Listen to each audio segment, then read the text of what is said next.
Israel is, by many measures, the country relative to its population that's done the most to contribute to the technology revolution. Now, when you look at the NASDAQ, companies are listed from around the world. There's one country, though, that truly stands out, and that is Israel. If you go to the Middle East looking for oil, you don't need to stop in Israel. But if you go looking for brains, for energy, for integrity, you know, it's the only stop you need to make in the Middle East. For over 60 years, Israel has been at war, the target of terrorist attacks, and boycotted by many of her neighbors. Yet somehow, during this same time, she has built a nation, transformed an arid wasteland into an agricultural miracle, and evolved into one of the most technologically innovative countries in the world. How did a nation of 7 million manage this transformation? Meir Brand runs Google's Israel operation. The foundation of Israel itself could be seen as an entrepreneurial project. The pioneers who came to build Israel from scratch, they are real entrepreneurs. They took a huge risk. They came to a place that doesn't have much natural resources, that there are a lot of threats from the outside, but they still had a great vision in building a successful country, which means that from the foundation of this country, people were already experienced in risk-taking. As president of one of Israel's premier science research institutions, Daniel Zajman thinks part of the explanation is deeply embedded in Jewish culture. We are allowed to ask questions. We are allowed to discuss it. This is very unique, in fact, to the Jewish religion. A willingness to challenge conventional wisdom distinguishes Israel's approach to science. For many scientists, what is on the paper and has been published must be the truth. For an Israeli scientist, what has been published is something what might still question and maybe push further.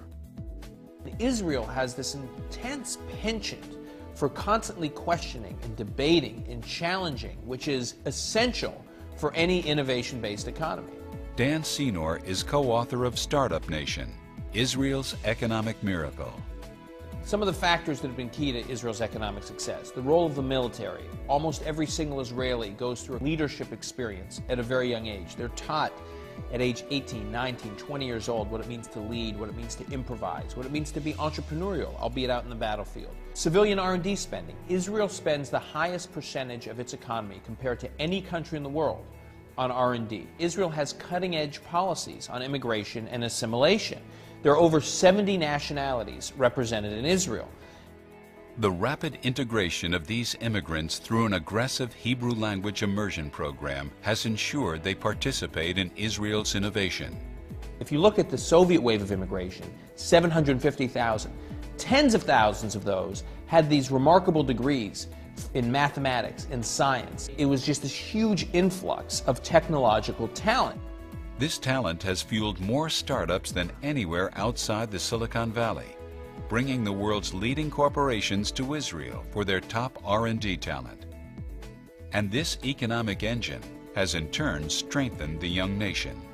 If you describe Zionism as having a prosperous, strong Jewish state in Israel, obviously the high-tech sector goes hand in hand with that.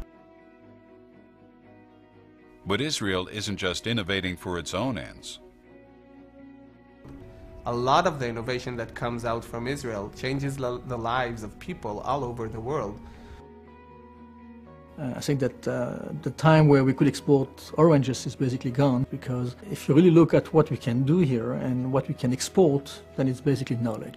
Whether it's in irrigation and saving water, smart use of energy, space investigation, nanotechnology, green technology. The world has a lot to learn from Israel, especially at a time when there is so much yearning for an innovation-based economic strategy. For me, Zionism is not only about the prosperity of Jewish people in Israel, but also Jewish people bringing more prosperity to the world.